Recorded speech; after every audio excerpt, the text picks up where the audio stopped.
잠 오고 지루하니까 그냥 미미유는 영상을 틀어놓고 공부해야지.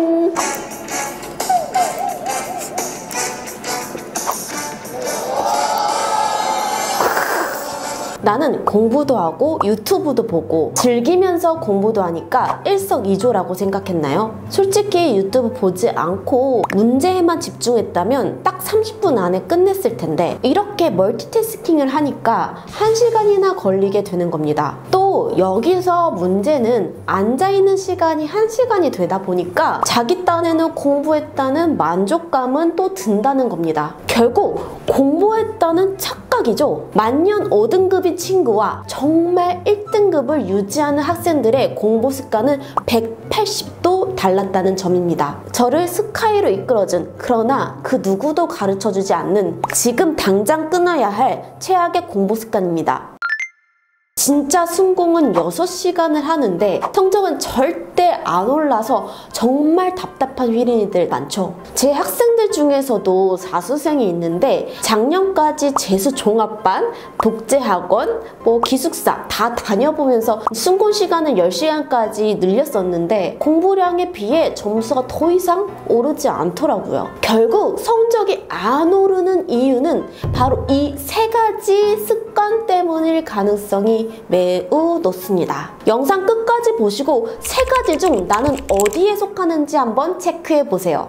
첫 번째, 습관성 필기를 한다. 왜 꼭 보면 학교에서 책 필기는 진짜 잘 해놔서 필기노트를 빌리고 싶은 친구가 있는가 하면 그냥 자기 공부 잘해서 반에서 1등하는 친구들, 둘은 다르죠. 반에서 1등하는 친구들은요 절대 필기를 습관적으로 하지는 않습니다. 일단 우리가 왜 필기를 하는지 그 필기의 목적이 중요합니다. 필기는 도대체 왜 하는 걸까요? 시험에 나올 확률이 높거나 아니면 나중에 내가 복습할 때 이해가 안 될까봐 상기시킬 목적이 가장 크겠죠. 선생님이 설명해 준 것이 그냥 책에 떡하니 적혀 있는 걸 중복해서 필기할 필요가 있을까요?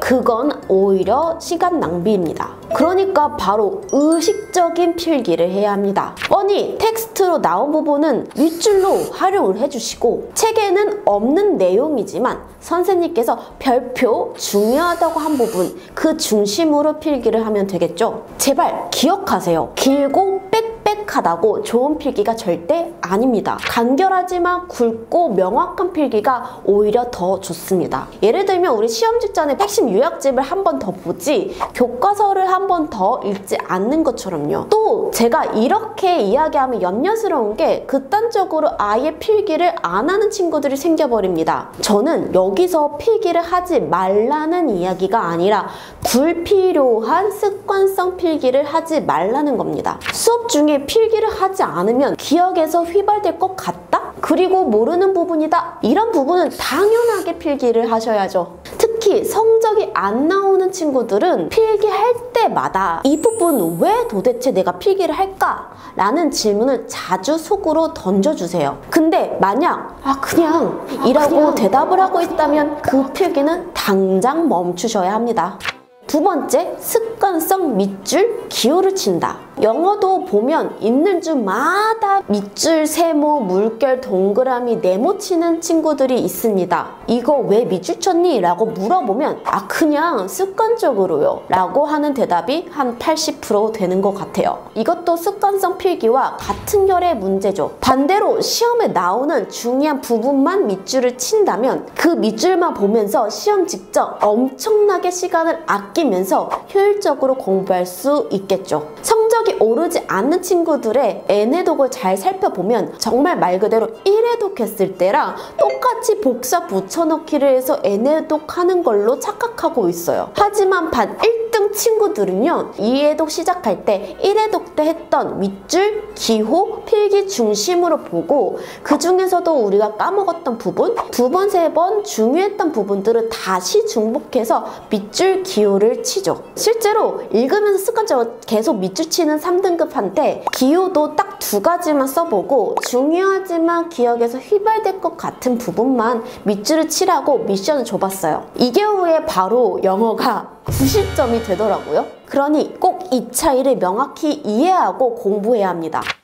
세 번째, 습관적으로 인강을 듣는다. 이건 올해 의대를 붙은 제 제자가 항상 했던 공부 습관이었습니다. 좋다던 인강을 무비판적으로 듣고 있다가 한 3개월 됐더니 성적이 오르지 않았다면 객관적으로 나한테 이 인강이 적합한가? 나한테 어려운 거 아닐까? 물론 좋은 콘텐츠, 좋은 선생님이라도 나한테 실전에선 안 오르네? 하면서 다른 방법을 찾기 시작했다는 겁니다. 사실 인강뿐만 아니라 독학할 때도 그렇고 교재도 그렇고 학원 과외도 마찬가지입니다. 다른 친구들이 이러한 학원들을 다니니 자신의 현 상태와 상관없이 내 친구가 유명하다고 하는 인강이니까 그냥 나도 듣는다든지, 아니면 반에서 성적이 좋은 친구가 과외를 하니까 나도 그 과외를 받는다든지, 결국 습관적으로 남을 따라하는 그 공부 방법을 선택하게 되겠죠. 그럼 의대 합격생은 도대체 어떻게 공부하냐고요? 내가 필요한 부분만 듣거나 내 수준에 맞게 교재를 선택합니다. 여기서 제가 말하는 건 성적이 단순히 안 나왔다고 해서 지금 있는 것을 모두 멈추라는 말이 아닙니다. 나에게 제일 먼저 필요한 것이 무엇인지 인지를 하고